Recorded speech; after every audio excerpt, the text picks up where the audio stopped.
Hi everyone, this is Grace. How are you? You know, we were living up to age 100 and we would be working until age 80. So let's redesign your life. Today, I'd like to share with you my personal experience. And I hope this will help you. Hi, Dr. Teresa. Thank you so much for your message. And sorry, yesterday, my husband happened to call you in a wrong time. He pressed the wrong button. So please say hello and sorry to your husband, Ben. Okay, and Iori-san, konnichiwa. So today, I'd like to share with you how traveling, especially international traveling, could help you not only overcome your problem, but also to expand your business. And I'd like to share with you a couple of the cases that I know. Okay, so first of all, why problem happens? Why problem happens to you? There are so many reasons, but my personal belief is when you face a serious problem, you have to be happy about it, because I think it's a calling that you have to change your style. You have to change your vision. You have to change what you're doing.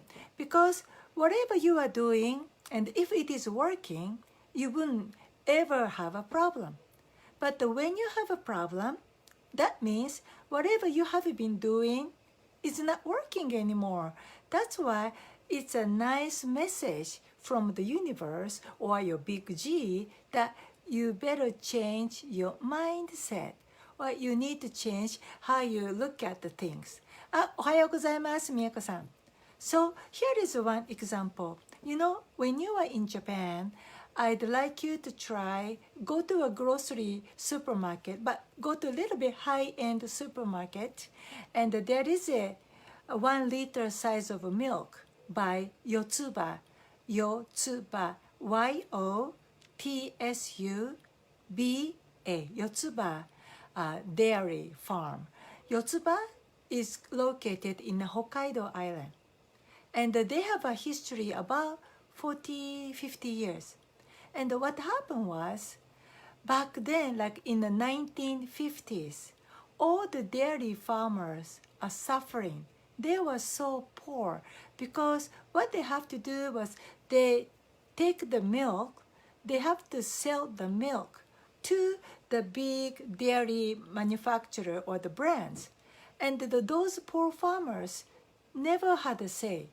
It's always up to the company to set the price. Isn't it crazy? But at that time, that's what it was. So the big companies tell the farmers, okay, I buy you milk. How much per gallon or per liter? And those farmers are so poor, they were suffering. And it was already in the 1950s in Japan. Many dairy farmers are just leaving their business because they couldn't eat. Then there are a group of dairy farmers. They wanted to take action. They wanted to do something about it. So you know what they did? They pitch in the money. They select one guy, at least who can speak English, and they send this guy to travel abroad. Do you know where they chose to go? They were smart.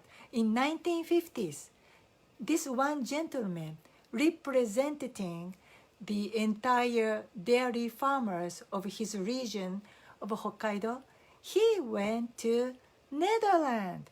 You know why Netherlands? Because even today, but back then, Netherlands was one of the best, most advanced dairy. They had a dairy industry.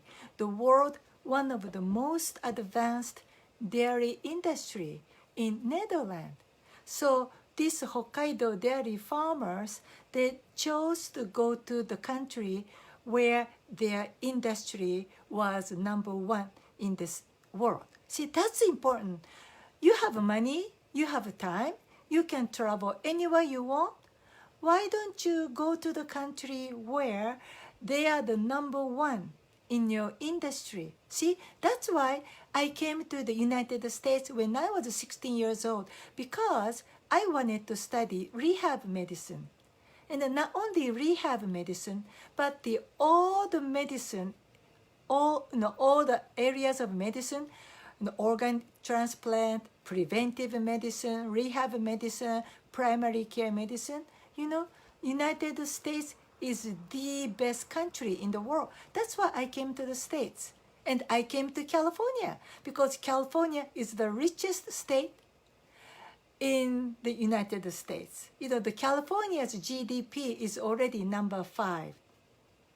They are number 5 in the world, only the state. So the California state, you come to the California, you made the right choice. But anyhow, so this Hokkaido dairy farmers chose to send one person to the Netherlands, and he visited all the dairy farmers, and they learned how they do. He learned one thing.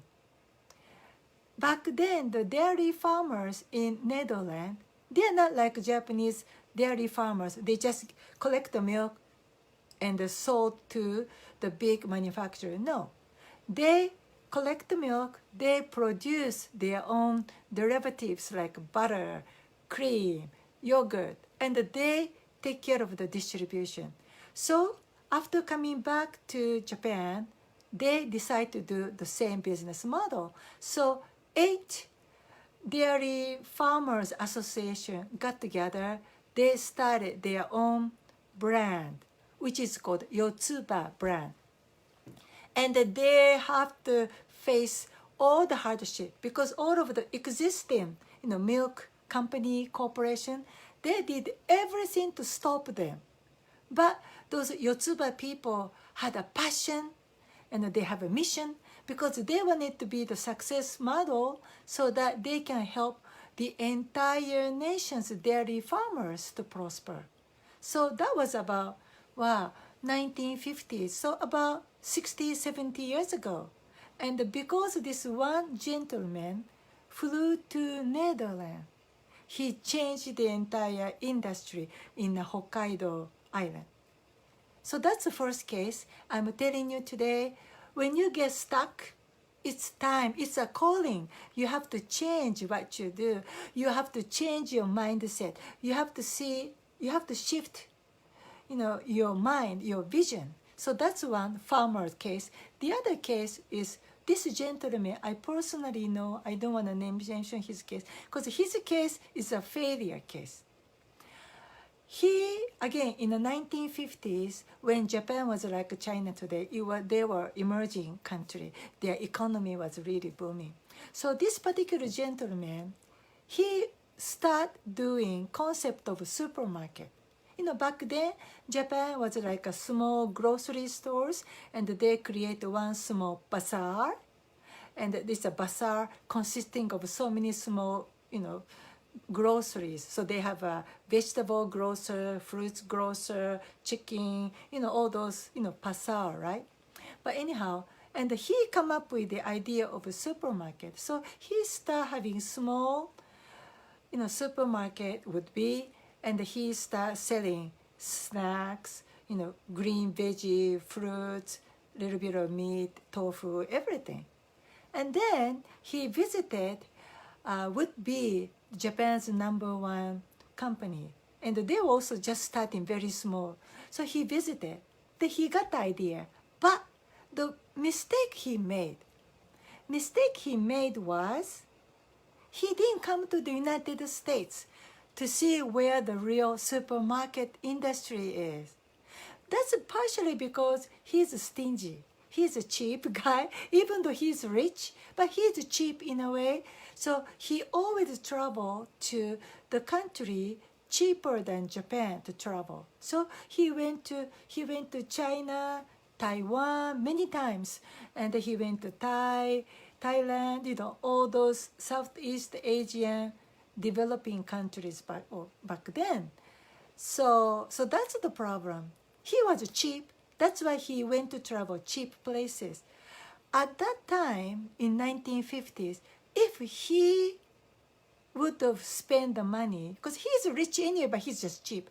He had the money. If he spent the money to come to the United States and see the real American style supermarket with a shopping cart and stuff, today he would be the billionaire. He would be the king of supermarket in Japan, I'm sure. But unfortunately, because he was cheap, he always traveled those, cheap countries. He was so happy. He brought me like a, peacock, the fan made of peacock and some kind of ivories. That was before, way before Washington Treaty. So he was so happy bring this and that. But oh my God, the same money, same time he wasted. That's why he didn't become billionaire. He was just a so-so rich, just a so-so millionaire, and his business didn't go up, but rather he went down because he didn't have that vision. If he came to the States, if he saw the American style supermarket, then it's like 60, 70 years ago, he would have done it because he's a very smart guy. And today he would have been the king of a supermarket. He would have been billionaire, but too bad. He's rich but cheap. There are people poor and cheap, I understand. But if you are rich and still you are cheap, I hate it. I just don't forgive. It's not forgivable if you have money, but you don't spend the money right way.